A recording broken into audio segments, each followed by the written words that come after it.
Jagannathpur PMC उच्च विद्यालय वार्षिक उत्सव तीर्तोल ब्लॉक अंतर्गत जगन्नाथपुर पीएमसी उच्च विद्यालय तीरणर वार्षिक उत्सव अनुष्ठित हो जाइछि। उत्सव को मुख्य अतिथि जगतसिंहपुर सांसद विभु प्रसाद तराई उद्घाटन करथिले।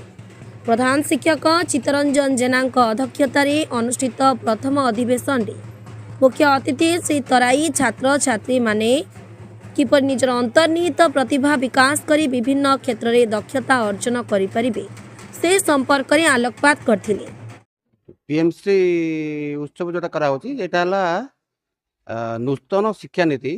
2020 नूतन शिक्षा नीति रे पीएमसी सेप्टेम्बर 2022 रे ए जेटा प्रधानमंत्री शिक्षा कार्यक्रम आरंभ करा जायछि एवं आर मुख्य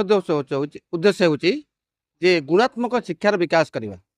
ये जो गुणात्मक शिक्षार विकास कहले जो आगुर पारंपरिक भाव में पिला माने पाठ पढ़ुले ब्लैक बोर्ड रे पढ़ुले एबे ब्लैक बोर्ड हबनी एबे स्मार्ट क्लासरूम रे पिला पाठ पढ़िबे सेमानकर इंटेलेक्चुअल डेवलपमेंट हबो सेमानक विभिन्न कंपटीशन करा जिवो क्विज कंपटीशन हबो सॉन्ग कंपटीशन हबो डांस कंपटीशन विभिन्न कंपटीशन हबो एवं पिला मानकु अत्याधुनिक शैली रे पाठ पढ़ाई पिला मानकु किपरि उन्नत मान करा जिवो एवं ए देशर विभिन्न कार्यक्रम से भाग नहीं देशर उन्नति कर सहायक हे। आज जगन्नाथपुर पीएमसी हाईस्कूल वार्षिक उत्सव अनुष्ठित हो जाइए जोटा प्रति वर्ष आम अनुष्ठित है कि एथर गोटे नूतन धरण कहीं स्कूल रे बहुत किसी फंक्शन बाकी रही है पार नाला आज से आम पूरण कर देखु एवं आमर माननीय सांसद जी अच्छा जगतसिंहपुर विभु प्रसाद तराई महोदय आज एठक आसिक सभापति भाव जोगदेले एवं सेकेंड हाफ आमर अच्छी एमएलए सार आसबे विडीओ आसबे अन्य अतिथि मैंने आसबे उद्यापन उत्सव जोगदेवे जहाँ विभू तराई एमपी महोदय को मो पंचायत को आसी अशेष धन्यवाद दूँ। स्कूल भाव में जो स्कूल गुड़िक चिन्हट होता है आज तीरण जगन्नाथपुर हाईस्कूल जोटा आमर जगतसिंहपुर जिले में अवस्थित ये स्कूल एक ख्यातनामा स्कूल एवं ये स्कूल पीएमसी रो मान्यता पाइला परे यार भित्तिभूमि विकास यार साइंस लैबोरेटरी यार क्रीड़ा क्षेत्र में विकास एवं सबु क्षेत्र में ये स्कूल एक अग्रणी स्कूल भाव में परिगणित करने भारत सरकार द्वारा पीएमसी स्कूल भाव में परिगणित होती चिन्हट होती तेणु आज तार वार्षिक उत्सव थिला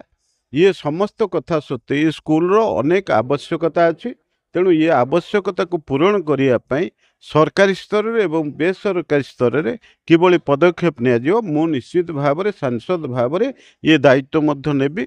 अपरपक्षे ये स्कूल